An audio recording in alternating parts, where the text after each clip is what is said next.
Chapter 14: A Lesson in the Future. Матітка у Дони Макерой personal note. I think this transcript speaks for itself also.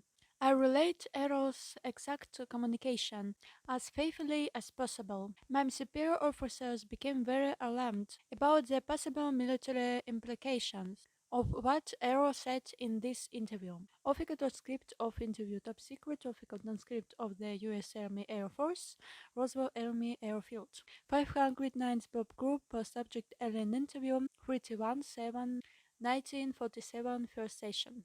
It is my personal belief that the truth shall not be sacrificed on the altar of political, religions, or economic expediency. Footnote 227.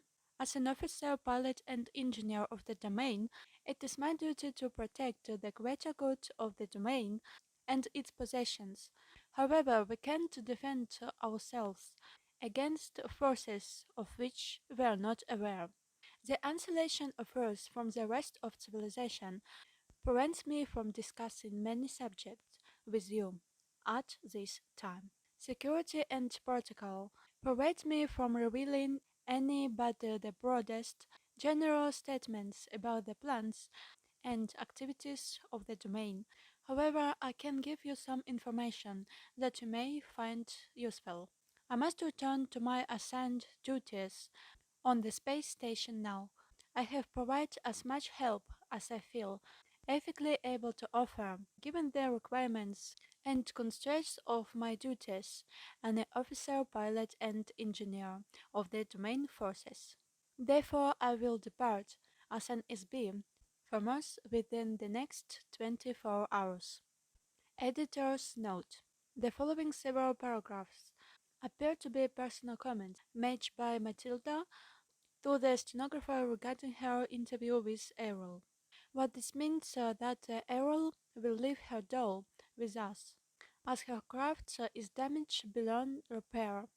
We can examine, dissect, and study the body at our leisure. She does not have any further use for it, nor does she have any personal feelings or attachments to it as others are already available for her use. Error does not recommend that there is any technology in the body that Earth scientists will find useful. However, the technology of the body is simple, yet vastly beyond the reckoning of our current ability to analyze or reverse engineer any facet of it. The body is neither biological or mechanical, but a unique fabrication and materials and ancient technologies not found on any Earth-type planet. As Error mentioned previously, a very rigid and distinctive hierarchy of social, economic, and cultural classes exists throughout the domain, which has remained unvaried and inviolate for many millennia. The body type and faction assigned to NSB officers vary specifically according to their rank, class, longevity, training level, command level, service record, and meritorious citations, and by each individual SB, as with any other military insignia. The body used by Errol is specifically designed for an officer, pilot, and engineer of her rank and class. The bodies of her companions, which were destroyed in the crash, were not of the same rank or class, but of a junior rank. Therefore, the appearance, features, composition, and functionality of those bodies were specialized and limited to the requirements of their duties. The junior officers whose bodies were damaged in the crash have left their bodies and returned to their duties on the space station. The damage suffered by their bodies was due primarily to the fact that they were officers is lower rank. They used bodies which were partially biological and therefore far less durable and resilient than hers. Editor's note: at this point, the transcript appears to resume with statements made by Errol. Although the domain will not hesitate to destroy any active vestiges of the old Empire operations, wherever they are discovered. This is not our primary mission of this galaxy. I am sure that the old Empire mind control mechanisms can be deactivated and destroyed eventually. However, it is not possible to estimate how long this may take, as we do not understand the extent of this operation at this time. We do know that the old Empire Force Queen it vast enough to cover this end of the galaxy at least. We also know from experience that each force generator and trapping device is very difficult to detect, locate, and destroy. Also, it is not the current mission of the Domain Expeditionary Force to commit resources to this endeavor. The eventual destruction of these devices may make it possible for your memory to be restored simply by virtue of not having it erased after each lifetime. Fortunately, the memory of an ISB cannot be permanently erased. There are many other active space civilizations who maintain various nefarious operations in this area, not the least of which is dumping unwanted ISBs on Earth. None of these craft are hostile or in violent opposition to the domain forces. They know better than to challenge us.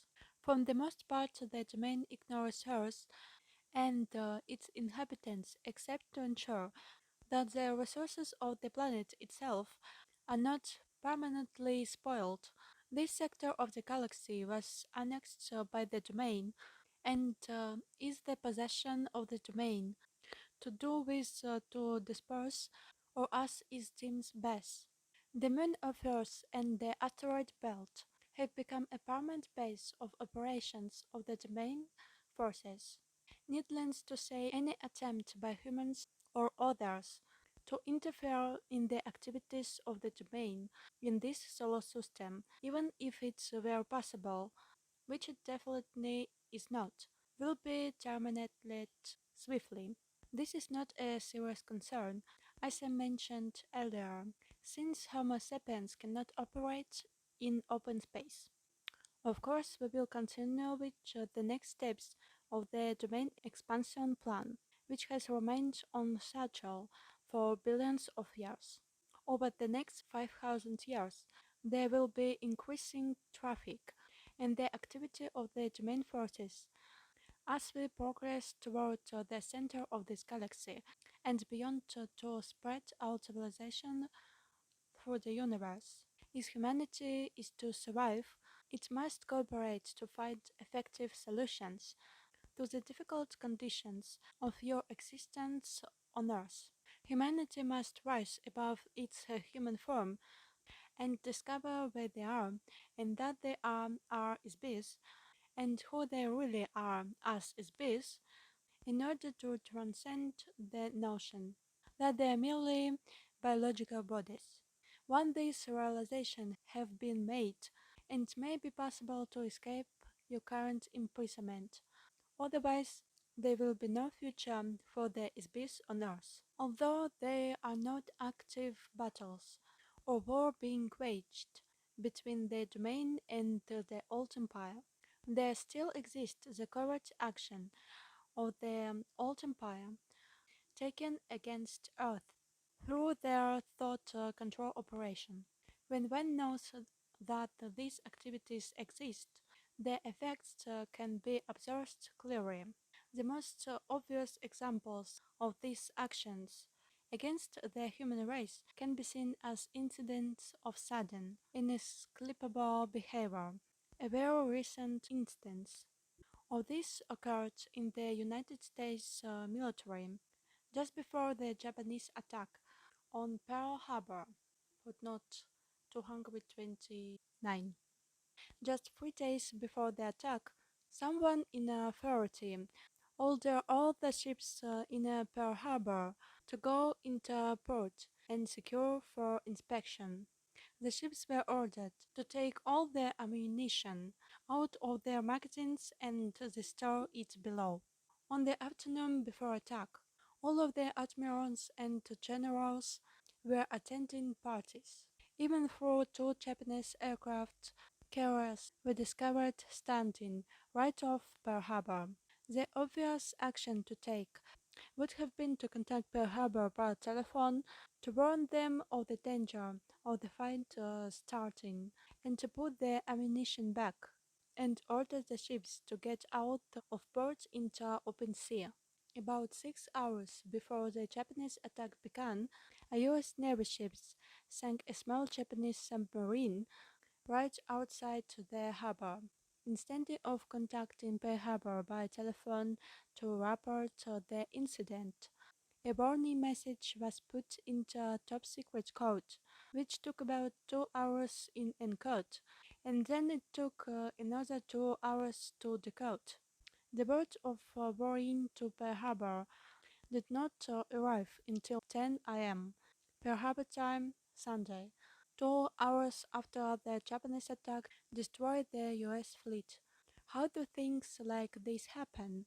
If the men who were responsible for these obviously disastrous errors were stood up and asked bluntly to justify their actions and intentions, you would find out that they were quite sincere in their jobs. Ordinarily, they do very best they can do for people and nations. However, all of a sudden, for some completely unknown and undetectable source, enters this wild, unexplainable situation that just can't exist.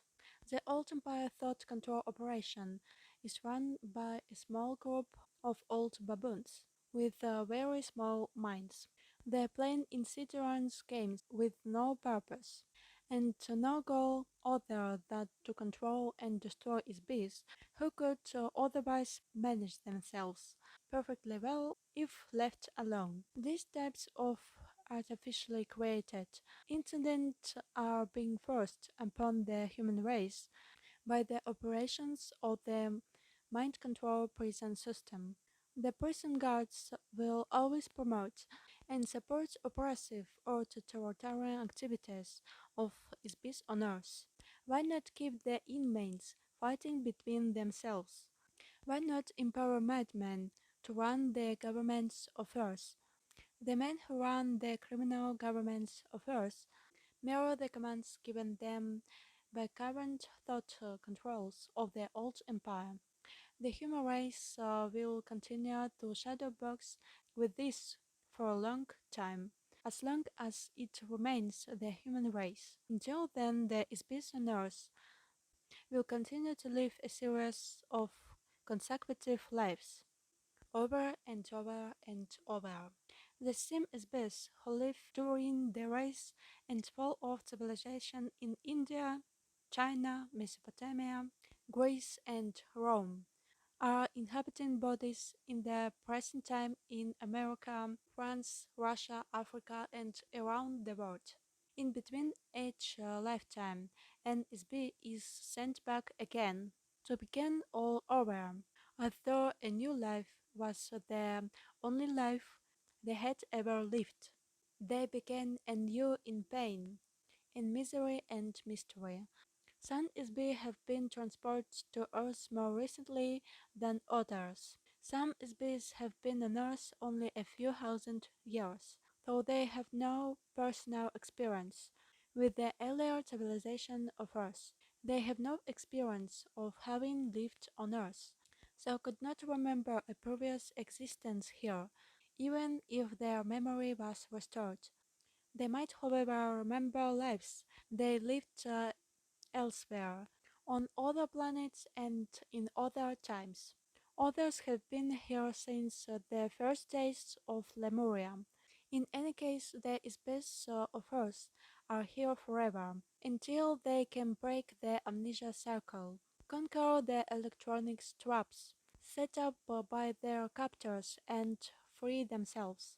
Because the domain has 3,000 of their own species in captivity on Earth also, they have an interest in solving this problem. This problem has never been encountered uneffectively sought before in the universe. As far as they know, they will continue their efforts to free those species from Earth, where and when it is possible, but it will require time to develop an unprecedented technology and the diligence to do so. Editor's note. The following statement is a comment by Matilda. I think it is our sincere desire, as one be to another, that the rest of our eternity will be as pleasant as possible.